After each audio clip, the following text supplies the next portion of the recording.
legitimate or fake? Well, welcome back to the show. This is it. Yeah, that. Yep.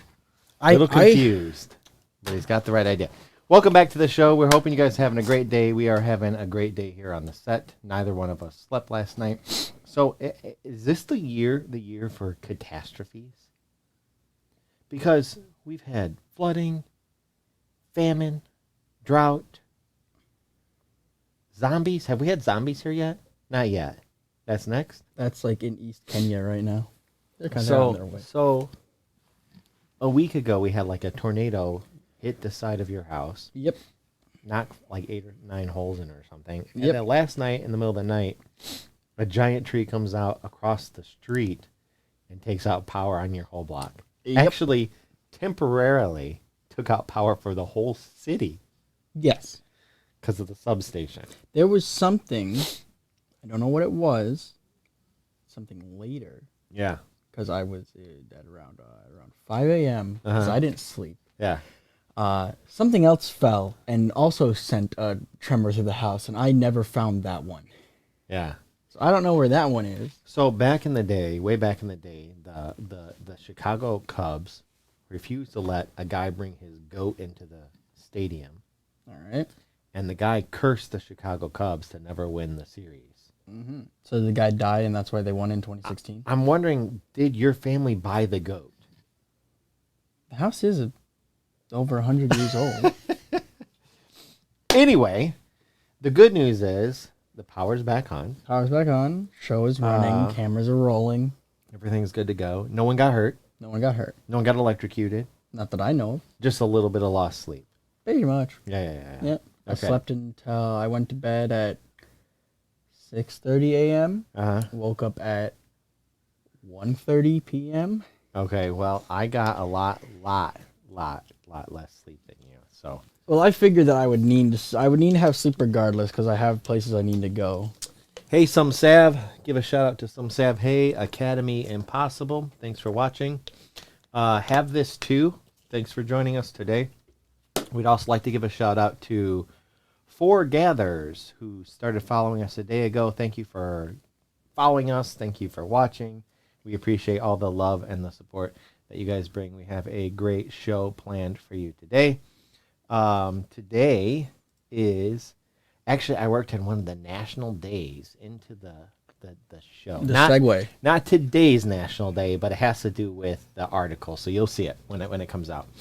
Yes, involves cats. Today is National Bow Day. Bow Day, as in bows. Which one? Or bow tie. Yeah. No? I don't know. Let's see. National Wear It in Your Hair. Okay. Yep, it's an accessory that has changed the lives of ladies all over the world. Especially the one on that image, good lord. Yeah.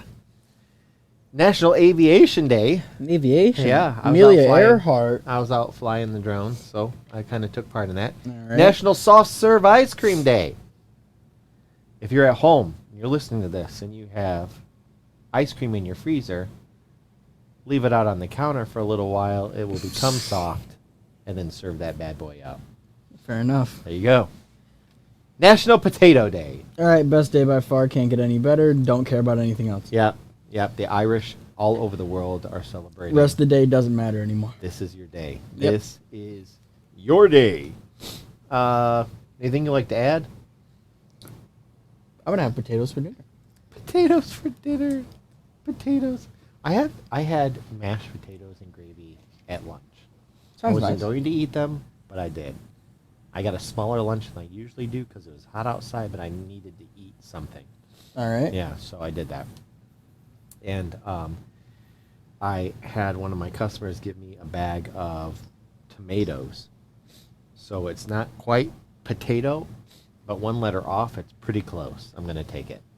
Pretty close. I'm going to win it. That's a win-win. I think that can count as a win. Yeah, something close to that.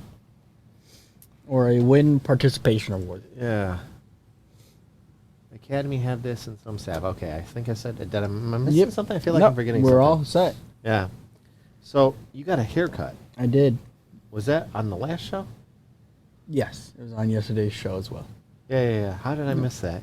I don't know. I don't know how anyone can miss my receding hairline. I have a spike. I can practically stab someone with it. Right there. Yeah, I'm turning into a rhino. I think that it's just where your hairline starts, because mine's back there too. If I were to cut mine all off like you did. That's a lot back. Yeah. That's a fair amount back. Yeah.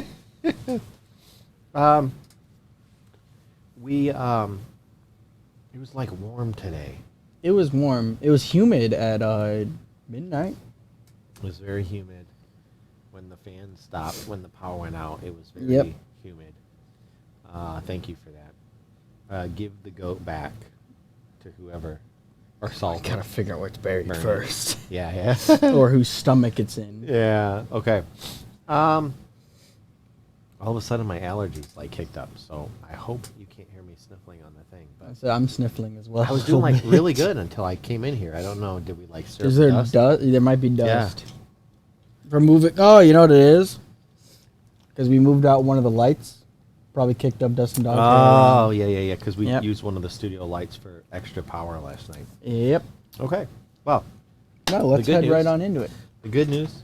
Good news. Special part of today. I like that scrolling marquee. We should put something up in there. Yeah, I don't know what to put up there. No. Yeah. Good little ticker thing. Save $5 on your local bread. Doesn't have to make sense. It just has to be up there. Just has to be up there.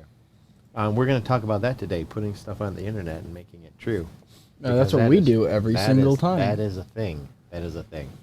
So this article was sent in to me from one of the viewers, so thank you for that. Max Woozy. Max Woozy. Here, I'll put it in a little chat box so you can see how his name is spelled if you want to Google this for yourself. Max Woozy.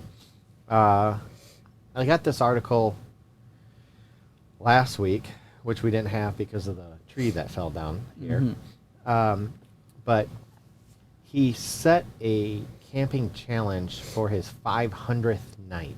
So he's going to camp for the 500th night. Yes. Now, I don't know if we passed that yet. I'm trying to think of when this was set. So I might be reading this, and this might be, he might have already hit it. I don't know. All right. So this picture right here, let's see. Ooh, there he is. It works. So, 11-year-old boy from Devon is preparing to spend his 500th night camping outside. Max Woozy was inspired to start sleeping in a tent after his neighbor, who later died of cancer, gave him a tent to have an adventure in. All right. So he gave him the tent to have an adventure in. Quote, air quote. Okay? After initially setting himself a goal of 100 pounds, Max has raised more than 640... Wait, is that pounds? Yeah, that's pounds. Yep. What's the sign for euro? Euro is cent with a line through it. Okay. Max has raised more than 640,000 pounds for the North Devon Hospice. Max said, "At the beginning, I never ever thought it would last this long, but I absolutely love it." On Tuesday night, Max from Broughton in Devon will be wild camping in a shelter built in the woods with his parents and best friend. Here is a... So he hasn't been camping for 500 continuous nights. Yes, continuously. He hasn't been continuous inside the house. nights. Yep. Hot, cold, winter, this summer. man has just been hunting things. Yes, over a year. Okay. So I'm looking forward to being properly in the wilderness and building a shelter from scratch that will be cool, said Max. I really enjoy camping, and I don't have any intention of stopping just now. He just never gets a Social Security card, lives off the radar for the rest of his life. Yeah. He's like that guy with the wild beard. Yep. And the wild eyes. It's great fun, and I'm not going to come inside in the middle of summer because I love being outdoors and being closer to nature.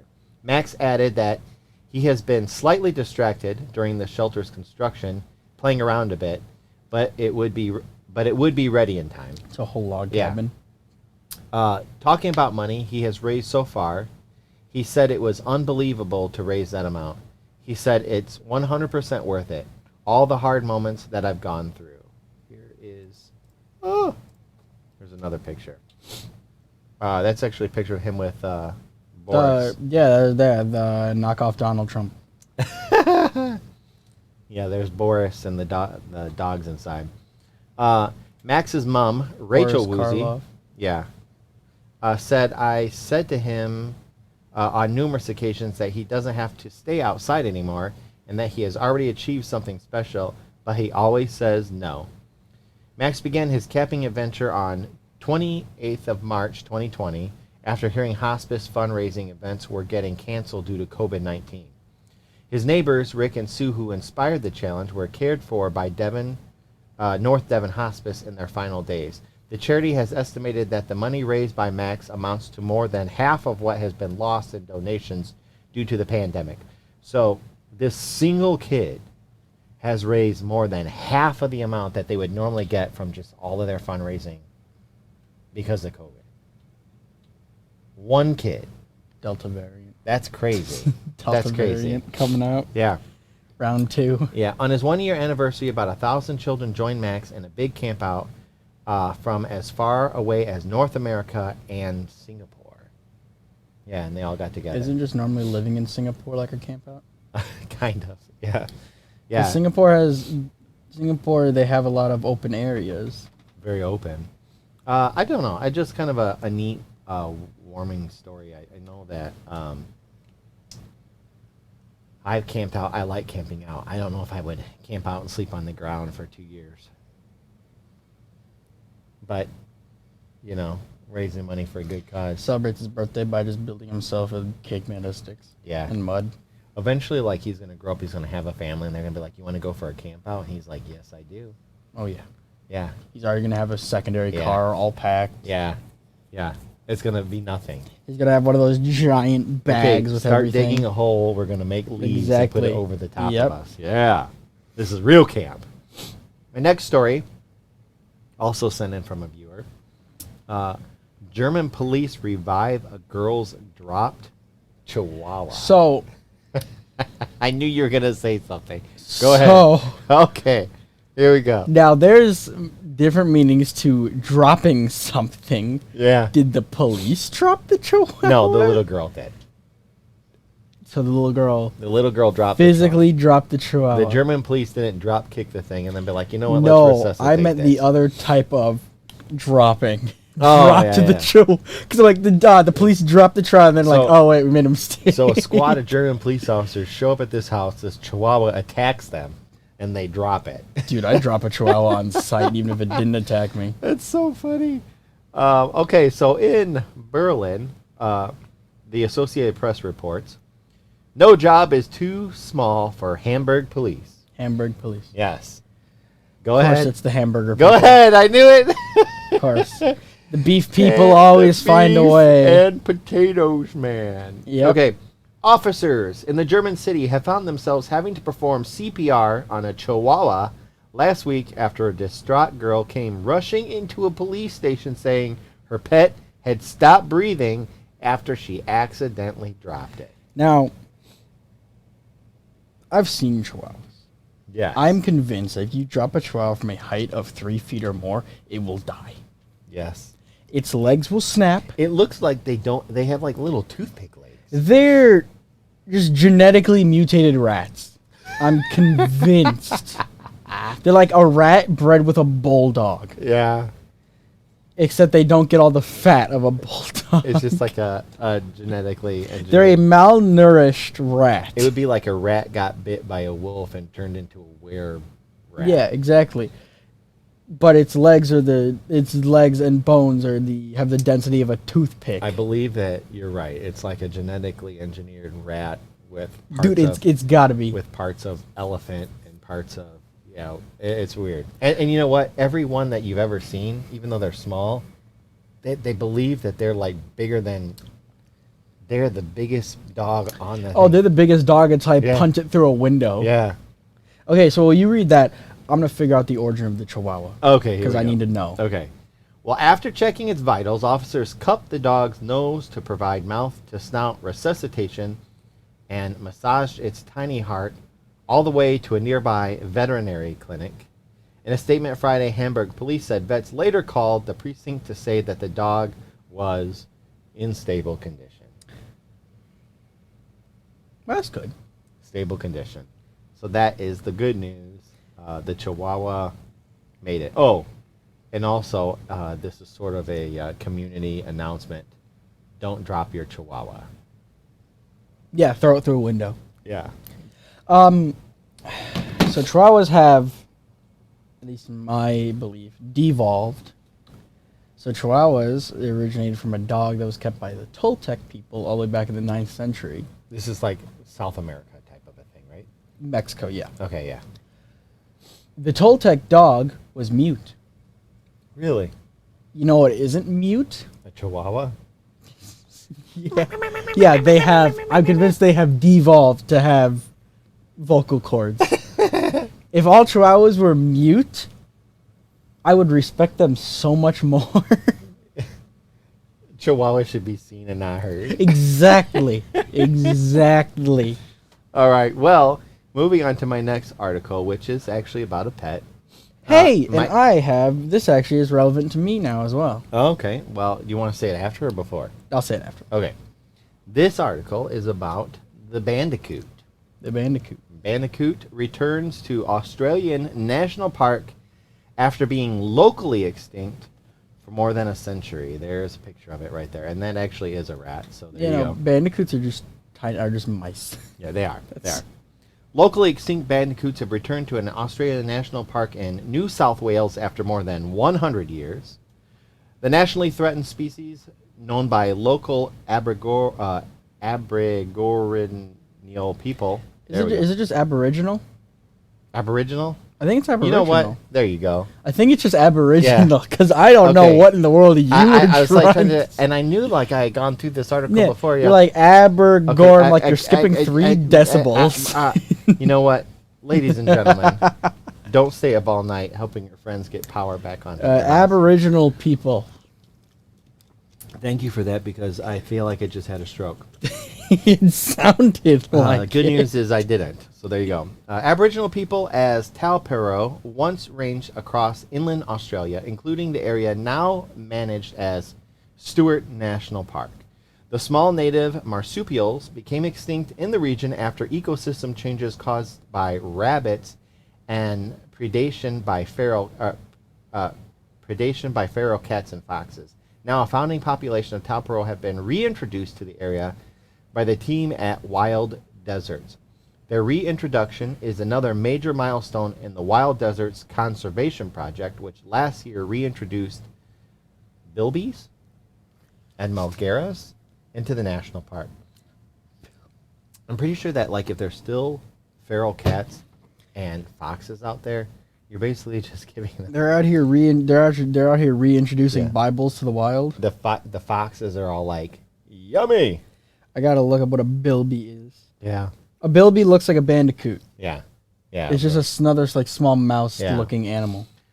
So the season has been tremendous out here with the rains we had last year, and then again in March, says UNSW Dr. Rebecca West, an ecologist based at Wild Deserts. These rains have helped create a highly productive system that is excellent for the reintroduction of this species. Up until recently, western barred bandicoots were considered one species with 5 subspecies, but this has recently split into 5 species. Only the Shark Bay species, the species translocated to Stewart National Park, survived. UNSW scientists acknowledged this important taxonomy work. This remaining species has been moved to 2 islands and 3 fenced locations. The Wild Desert Conservation reintroduction came from one of these, a self-sustaining population at Arid Recovery near Roxby Downs. Supported by governments because of their conservation value, the Wild Deserts Conservation reintroduction recognizes that important roles that this species complex played in ecological function important for restoring desert ecosystems.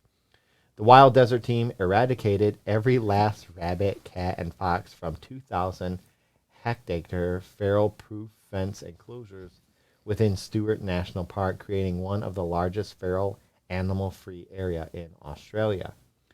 These exclosures,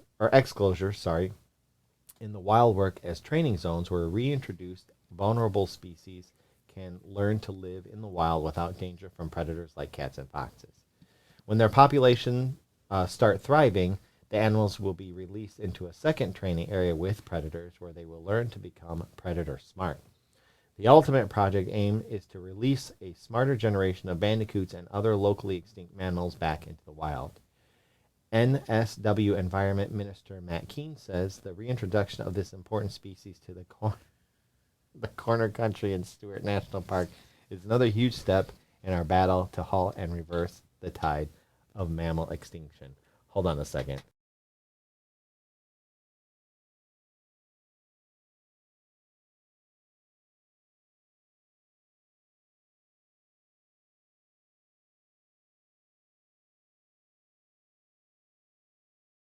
Environmental Reproduction Minister of Corner Country in. Yes. Okay. So our aim to reestablish ecosystems as they were before feral cats, foxes, and rabbits wreaked havoc on Australian native wildlife.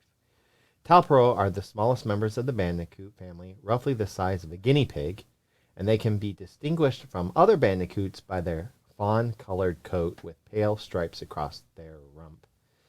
The nocturnal marsupials dig for their food in sandy environments, making foraging pits to find seeds, tubers, insects, and fungi. This process turns the soil and helps it catch water and nutrients, contributing to the overall health of the ecosystem. The Wild Desert team have introduced 10 Talpro as a founding population, but they hope to add more members soon. If they keep doing as well as they are, then I think we'll be able to add some more characters to the mix, says Dr. West. Hopefully, that will reestablish bandicoots back into Stewart National Park into the future. And should I keep the picture up for your thing? Actually, no. You mind pulling up another picture? What picture? So, you see that image, right? I see that image. How did people in 1996 look at that and come up with Crash Bandicoot? That's the picture you want me to bring Yes. Yes. This man does not look like a bandicoot. Crash Bandicoot. How did people in 1996, definitely not that one, the de-resed one, that one, yep, that's the original one.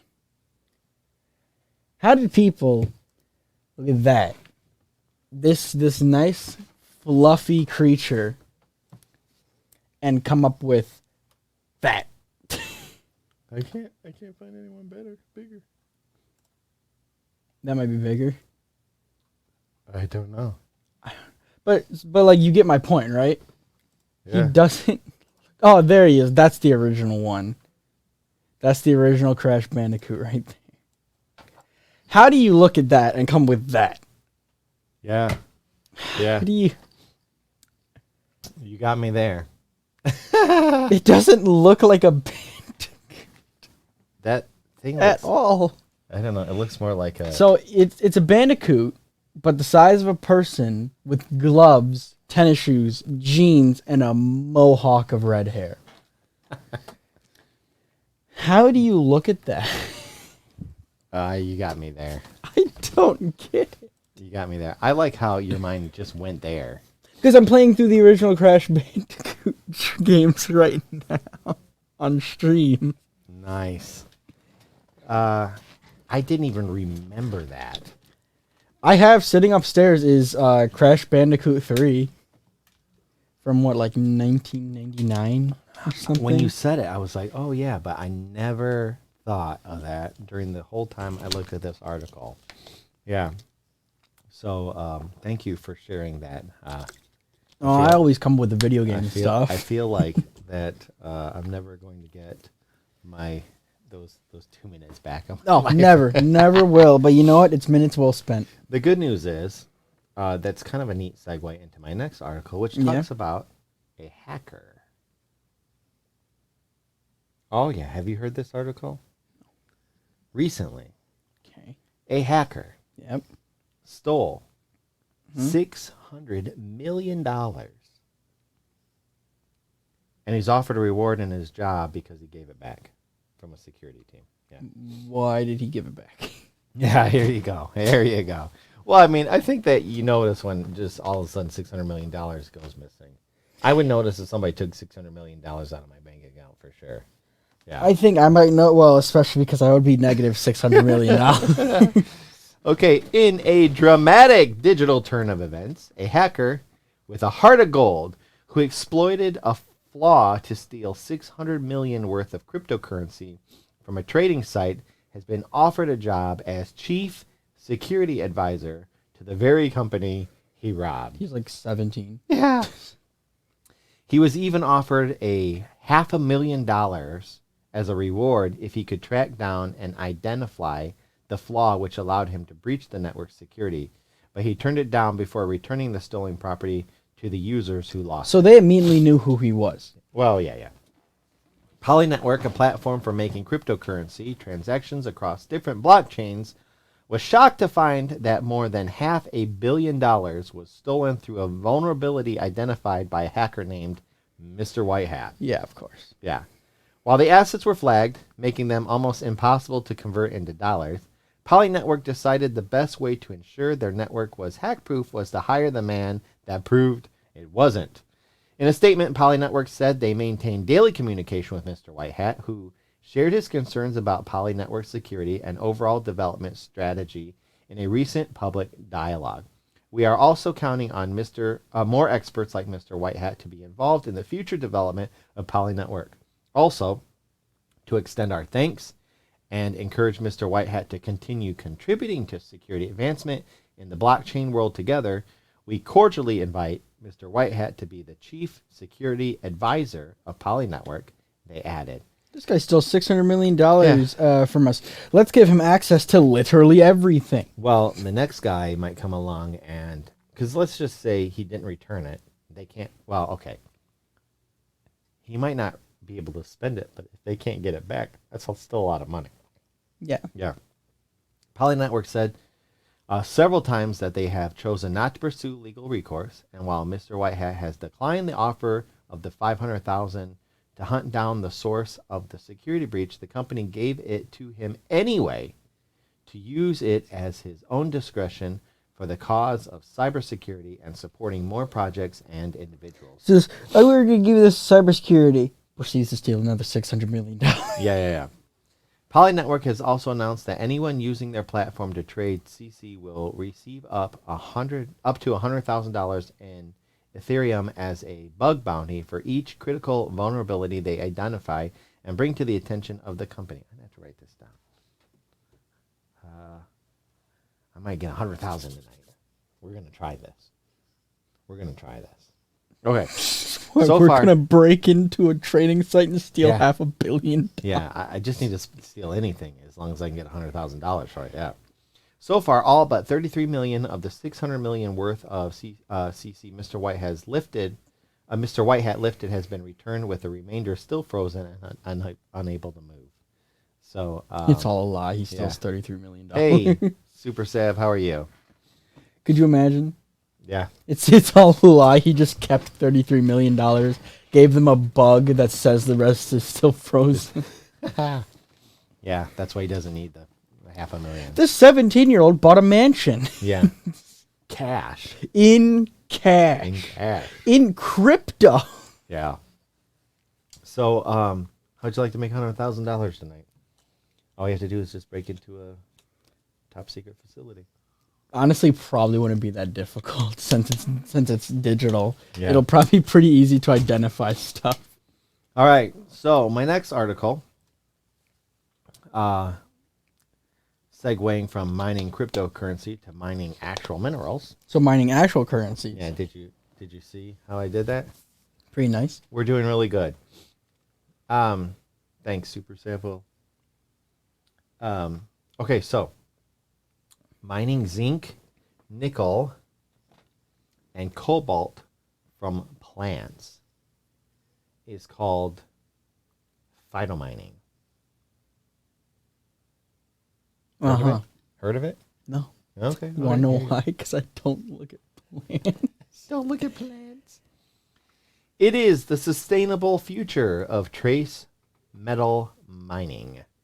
Big tropical mining companies could soon be presented with a green alternative to traditional strip mining by letting plants hoover up the trace minerals instead of mining equipment.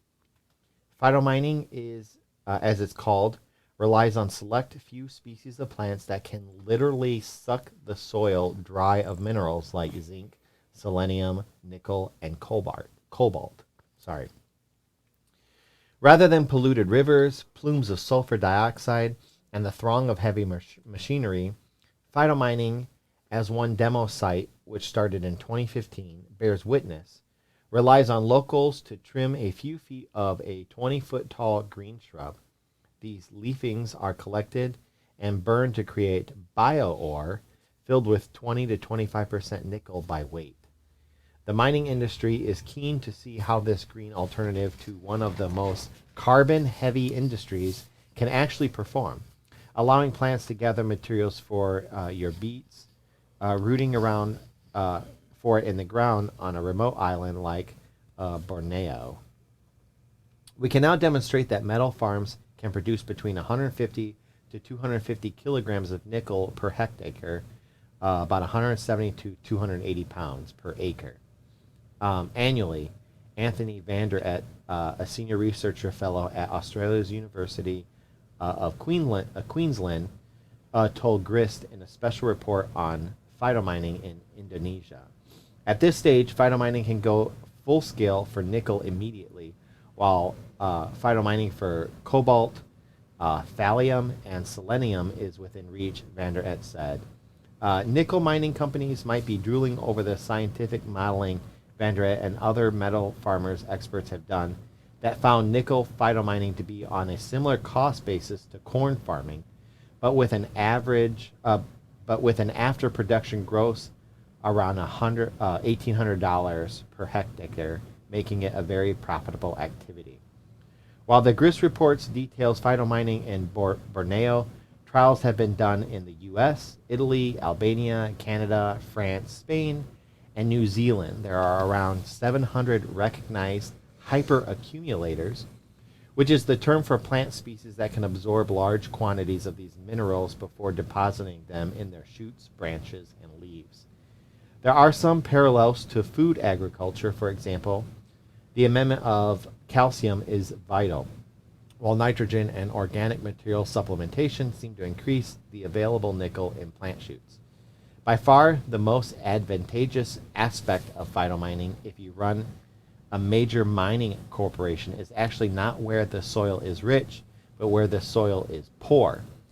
In nickel, as concentrations of 1% or less, the only option is to strip mine, for example, in locations like Brazil, Cuba, Indonesia, the Philippines, and New Caledonia. It offers taking a surface layer of rock and soil off a stretch of ground and using acid-leaching heavy machinery to extract the scarce nickel particles. All this unhappy work for very little metal results in a layer of toxic topsoil filled with trailing metal particles that have to be collected and sold to landfills at great cost to the miners. With the production in Indonesia site slowed due to COVID, Vander Et is using this time to develop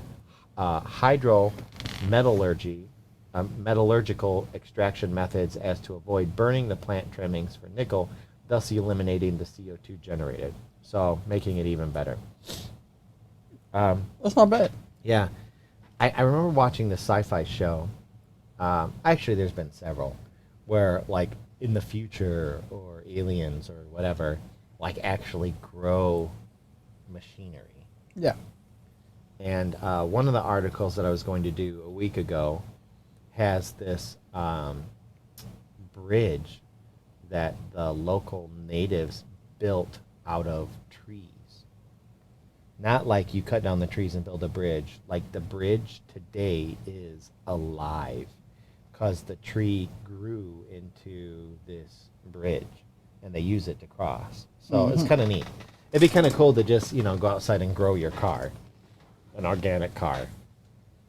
An organic, photosynthesis to develop fuel. a house. Like, not really like Robinson Crusoe or the Swiss Family Robinsons or whatever, where they're actually living in the tree. Yeah. But what was the Avatar movie or whatever, where they're living in the whatever. But if you could grow a house, that'd be kind of cool. Yeah. Wouldn't be too bad. So this is kind of like a step up. That way, you're using plants to do all the work for you. Yeah. So, Yeah, kind of like robots, only plants. yeah, because robots are dangerous. I don't know. So my next article, you kind of need to see. This picture is hilarious.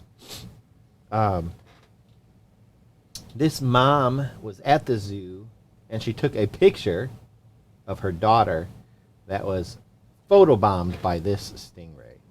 That's a stingray. Man, look at there. Let's put this up here. That's a stingray for sure. A mom's photo was amusingly photobombed by a bemused stingray pulling the exact same face as her baby daughter. Yeah, that's pretty close. Look at that. That's pretty close. It's like they could be related. 41-year-old Wendy Armstrong regularly takes her young daughters, 2-year-old Aurora and 6-month-old Daisy, for a day out to the Lake District Coast Aquarium in England. During one visit, Wendy noticed a stingray was taking a particular interest in Daisy, and that both were pulling the same forlorn facial expression. Nurse Wendy and her power plant worker husband, Mike Armstrong, said Daisy had been a very serious baby, or has been a very serious baby. The mom of two from Workington in Cumbria said, "It is definitely up there as one of our favorite pictures that we have of our kids. I had my phone out, and when I saw they were both pulling the same miserable facial expression, I burst out laughing and took a photo. Thankfully, Daisy is much happier now." Does Daisy's shirt say Daisy? It looks like it. It looks like it. But like she's there, and the stingray's like, "Leave her alone. Let Nah, her man. be." The stingray's just sad. Wants a Yeah. hug. But it kind of looks like. I'm sorry. I'm sorry. When I read the article, I just saw the stingray photobomb. I was like happy about it. Yeah. And then when the lady's like, "The face looks like my daughter's face," I looked at it and I was like, it does. It does. It's really pretty does. close. It's like they're related. Pretty close. Yeah. Speaking of devolved. Anyway, I just thought that was a funny article. My next article, a black cat meow. I do have a photo. Here we go. This black cat meowed enough that it led rescuers to an 83-year-old owner after she fell into a ravine. Ravines are pretty deep.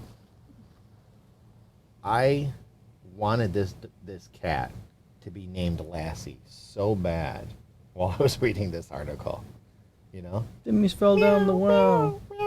What? Little She fell Timmy- into a ravine? Yeah, little Timmy's falling down the well. I needed it! Hey, old Yeller. Yeah, I'm not going to burst your bubble with That'd be a that. great thing for the cat. Cat constantly meowing. Just name it Old Yeller. Yeah. Okay. Black cats have the reputation for being bad luck. But don't tell that to the owner of one ebony feline who helped save her life. Pyrian, the cat. I'm going to change it to Lassie. I want it. It needs to be. Pyrian the kitty lives with his cat mom in a rural area of Cornwall, England.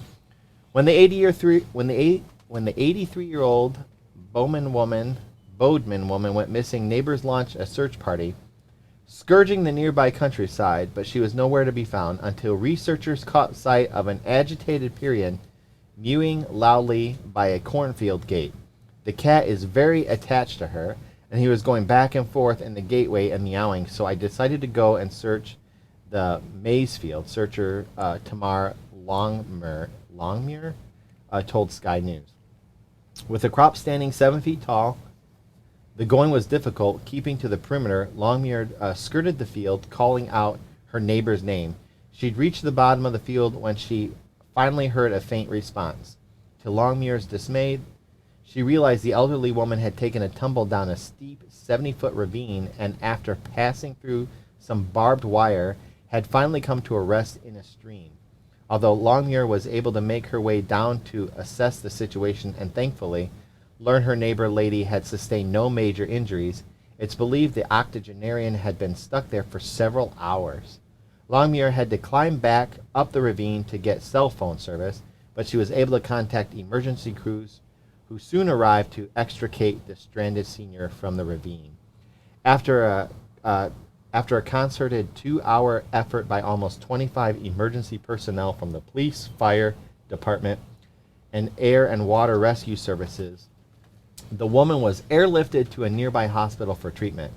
Whilst the lady concerned is still currently receiving care, she is in good spirits and is being well looked after. Bodmin police said in a Facebook post, Pyrian the cat saved the day. Indeed, had Pyrian not sounded the alarm, the outcome might have been vastly different. Without the cat waiting at the gate to that field, it could have been hours later that I or anyone else would have checked in there, Longmuir told Sky News. Great for Pyrian's persistent vocal intervention in the aid of his human, neighbors are pitching in to take care of her kitty while she recuperates. In America, August 17th, which was a couple of days ago, Tuesday. Yep. Tuesday.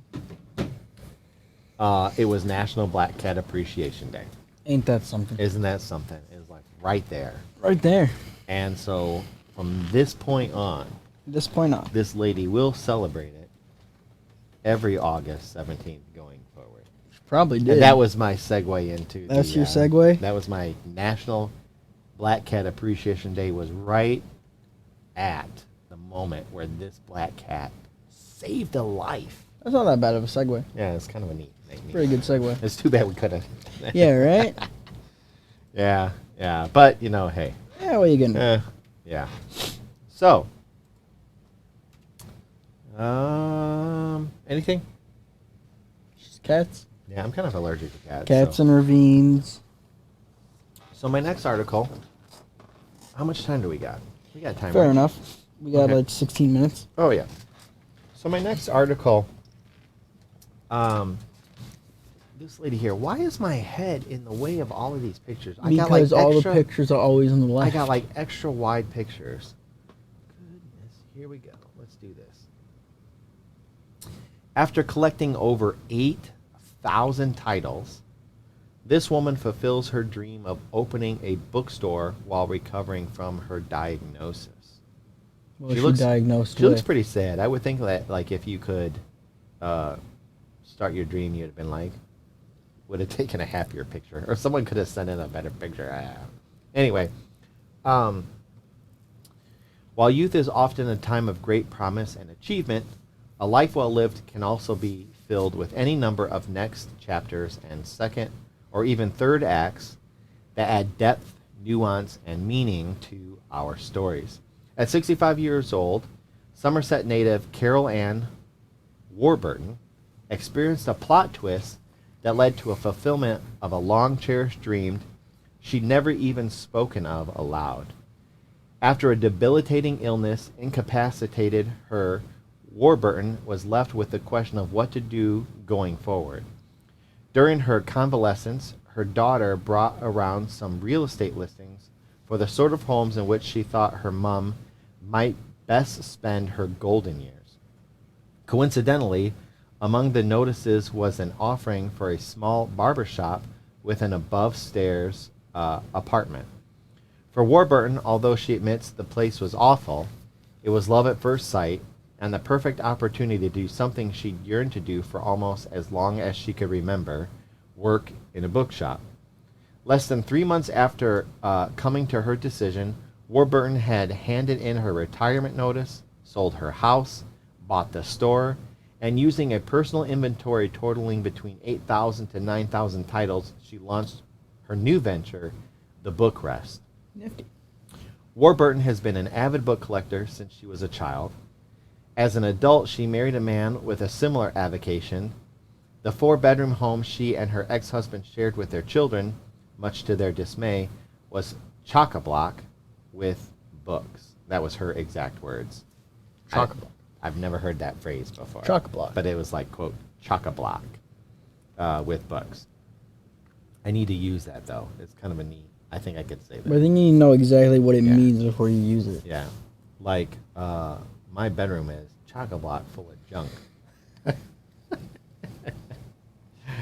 Okay.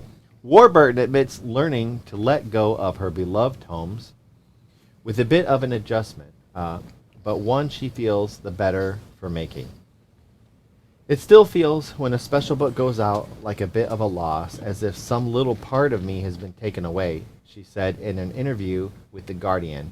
And then I make common sense come back to me and say, let someone else learn from it.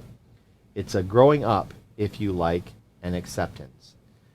A decade on, the book rest recently celebrated its 10th anniversary, although the pandemic has slowed foot traffic since Warburton's driving motive isn't monetary profit, but rather something of a deeper, more idiosyncratic personal value.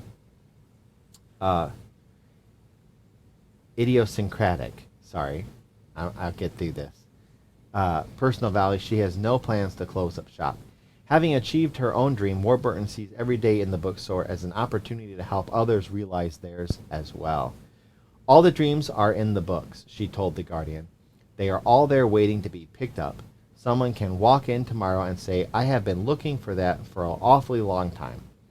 And as gatekeeper to her own small universe of literary wonders, Warburton says she plans to stay around as long as she can to ensure that they do. Pretty nifty. Yeah. Not too bad. I can't imagine collecting 8,000 books in a lifetime. It's a fair amount of books. That's a lot of books. It's a fair amount. So, if you bought one book a week, There's 52 weeks in a year. how long would that be? Well, there's 52 weeks in a year, so 52 So 8,000 divided by 52. divided by 52. 153 years. Or basically, yeah, 154 years. So she'd have to be. Okay, so if you had 8,000 books a day divided by 365, it'd still be 22 years. Yep. If you bought a book a day, 22 years. 22 years to collect 8,000 books. That's crazy. And the average book costs what? Today? $15? No. Something like that, right? The average cost of, well, I mean, I guess hardbound books and whatever. Well, I'm curious now because, like, even the Audible books are can be like $40, 20 to $40. Go to like Target. Average cost of Of a book. a book.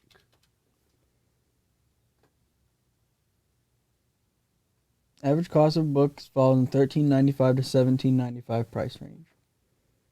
Okay, so $14. So let's just say 15. So roughly $15, $15 every single day. So 8,000 times $15, $120,000. $20,000. Yep, at minimum. Yeah, and she might have more than that. I don't know. That's pretty cool. That's pretty cool. So here's the thing. What happens if this lady only read like one genre? You know, you walk in there and there's like 8,000 books about knitting. She'll be very popular amongst the elderly community. Specifically the elderly. Specifically the elderly. The community. elderly ladies. Set up shop in a book in a retirement home. So I don't know how to take that and segue that into this next article. I don't know. I'm trying to think of a good way. So lately we've had, how many funerals have you been to lately? One, and I have one coming up. That's it for the whole year? Oh, because you skipped out on some? No, it's just straight up. That's it. Huh. I've known a lot of people who passed away this year, and not of COVID. It's just... I'll say you've had a lot more time to get to know people than I have. It's bizarre. A friend who I went to high school with, his little brother passed away this year of cancer. Matt Franz, and I should have said his name online. Ooh, oops. Anyway, some friends of ours, his dad passed away, like the same week that my friend Bill's dad passed away, Yep. and and then we lost our family friend, Mr. Phil, Yep. the other day. And so I found this article, and I just thought it was really neat because COVID has really messed with, like, some people haven't been able to have a funeral. So a friend of mine, actually an acquaintance, I guess, I've worked for her. My company has worked for her. She lost her husband like a year ago, I think. And she just now had his funeral because nobody could get together. Yep. And sometimes, like, I have a friend right now who does have COVID. He's in the hospital and no one can come see him. Yep. That's just kind of a disappointing thing. So I found this article and I just thought it was really, really, really neat. This company, so have you heard of the companies that take people's remains and they can make them into diamonds? You were telling me about this. Yeah. Yeah. So this has been around for a while. You can take someone's ashes and make them into diamonds, but it could cost up to like 10 grand. Yeah. To make a diamond. Yep. Now that would be kind of cool though. I think that's like it's kind of neat. Like if you have a ring or a diamond necklace and you literally are carrying someone with you. I just think it would be bizarre down the road, someone has a charm bracelet and, all of their extended family and great grandma and all these people that, are just kind of like... They bring me the power of my ancestors. It's like the Lion King. When Exactly. the Lion King goes out there and he's staring up and he's like, all your ancestors are in the stars. Yep. So anyway, a better alternative, I think, or a different alternative to having a diamond is this company will take your loved one's remains and turn them into elegant stones. Will they know? Really? I'm moving my chair. You wanna? We're going to do this differently. I don't know how we're going to do this. Okay. A smooth pebble fired in a kiln from the ashes of a dearly departed is the latest way Americans can choose to carry on the memory of a loved one. Parting Stone, and I'll put this in the chat in case you're Googling it. Parting Stone is a startup looking to give people both a personal... Nice. Is a startup looking to give people from both a personal and a portable way to remember someone they've lost, with one person's ashes capable of producing a collection of stones. So you can get, more than one out of it. Nice. I realize I know how you can do it. Whenever you present an article, just go. Look, guys, there it is. Yeah, as long as you don't fall through the back wall. Well, yeah, and then the fact that chair leans back doesn't help. All of a sudden your feet show. Yep, my feet show up somehow, and it's a violation of Twitch's terms of service. Okay. As GNN has reported before, Americans as a whole don't have the best relationships with death. While the cost of traditional casket burial funerals is reaching unsustainable levels, a sea of new companies are rushing in to help people find better, cheaper solutions. I shouldn't have used the word cheaper. Cost effective. Let's say that. To find a better, more cost effective solutions. Okay? Some have leaned towards the green funeral movement, which we talked about in the show, where you get buried in in a cocoon thing that actually biodegrades and will turn your body into mushrooms. Yep. And a bunch of other things. Okay. Or forest conservation funded by scattering ashes at the base of a tree. Others have moved into personalized ash crafting, such as pressing a loved one into a vinyl record, a beautiful glass sculpture, or even an artificial diamond, which 10 grand. 10 grand. Nah, dude, vinyl record. 100%. Vinyl record. Yeah. What would your record? I mean, would it actually play something? I guess I need to look into it. No, it would. It actually does. You put yourself in a record Yep, and it plays a song of the record is made to play a song of your choice. That's got to be someone who, like I've been around like older people that like repeat the stories over and over. Mm-hmm. And you get that. There's actually a phrase where you sound like a broken record. Yeah. Like literally, you can make them a record. And you know what you do? That just You make the doesn't seem record right. a recording of the story that they always tell. Oh, yes. Yes. The one where you're like, oh, yeah. Congratulations. You guys want to hear a story? Yeah. So anyway, that is kind of cool. I guess if you could actually record somebody before they pass telling whatever and then make it into a record of them, that's a little weird. Okay. Anyway, parting stone is a mixture of the two, sparring soils from the near ammonia levels of pH found in human ashes, while also allowing people to quite discreetly carry a small memory of the departed with them.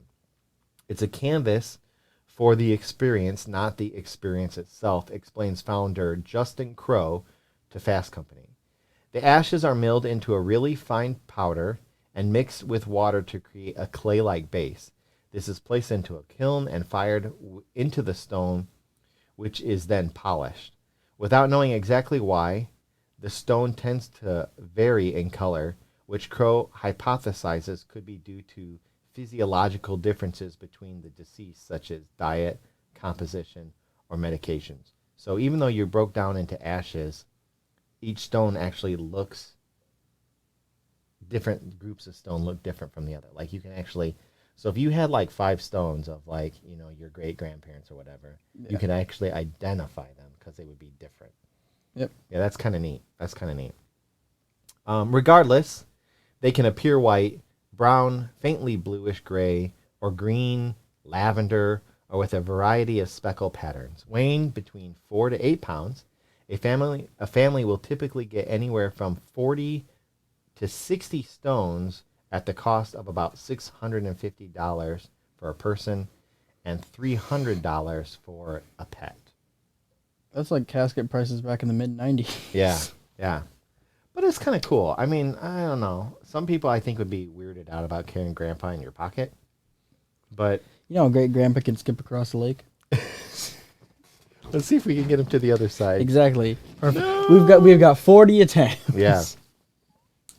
I like this idea because I can see it being neat. Because I have some things of my grandpa, and other people too, my grandmother. I have like little knickknacks that I took from them that help me remember them. This would be like one of those things that'd be kind of neat to have.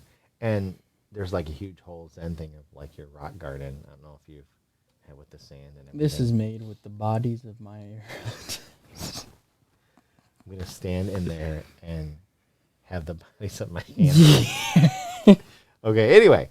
Crow explains that he came up with the idea after losing his grandfather in 2014 and wanted a better experience with his remains, which felt void of spirit, even in a decorative urn.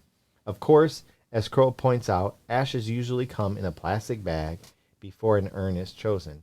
We don't accept this experience in any other part of modern life. Why are we accepting it for people we love, he said. It is kind of weird. You get like a Ziploc baggie. I mean, it's kind of weird. It's kind of weird, right? Seems kind of disrespectful. Yeah, it does. Kind of like, hey, let's just put them in a Walmart bag. That's kind of funny. Okay, he remembers how people felt around the stones at a business conference when more than 200 people asked to hold them.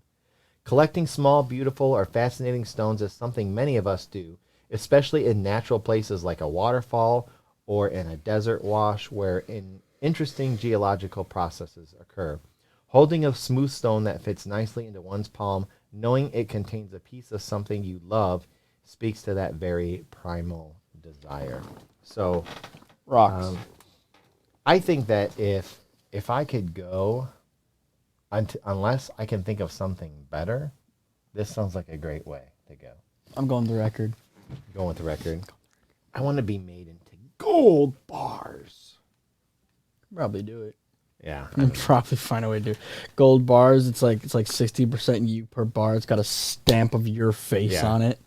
And what's going to be on the record? Just one of the Dyer does things. Pretty much, shows. yes. The entire show. All you hear is like, no. Ah! Yeah. Yeah. Okay. Anyway, let me see here. You're unfortunately out of time. Yeah, give a shout out to Four Gathers. Thanks for watching. Some Sav, Super Sav, Have This Too, Academy Impossible. Am I really out of time? We're out of time. Well, I'm gonna just give a couple of mentionables. One of the articles All I couldn't right. get to. A trash company finds $25,000 stash in a discarded freezer and tracks down the owners to return their money. Yep. Why do I feel like that money wasn't there? Yeah. That's pretty neat. I feel like that money might not have been there. Yeah. Another article, professor develops technology that cools people down without using electricity or AC. That would have been handy last night. I know what that is. That would have You been. get Prowler hat. And What's our final one? What are we looking at? So there is a study that says the metabolism does not slow down in midlife as commonly believed. My metabolism's speeding up as of recently. Yeah. So I've heard this. Let me ask you this, and I was talking to my friend Brad about this. Okay. So you've heard that you swallow like a certain number of spiders a year, It's right? like 7 to 10 spiders or something. In your sleep at night, you swallow when you spiders, lay down, which I think you is swallow. complete BS. I've heard this a lot. I think it's complete BS. I've heard this a lot because you don't feel like you've swallowed spiders. No, just because why would a spider be openly crawling into your mouth? So this lady, I'm trying to think of how many years ago this was, did this study, published a study that you swallow 8 spiders a year. A year. A year. A year. Your mouth is moist. It's like a warm and soft environment where a bug or something would be, and the spider crawls in, and then you swallow it in your sleep. Joke's on you. I duct taped my lips shut. So this came out. Her study got published on the internet. Yep. Other people took it. You can Google it. Multiple studies came off of it. There were people who were doing sleep studies on it. People had cameras on themselves.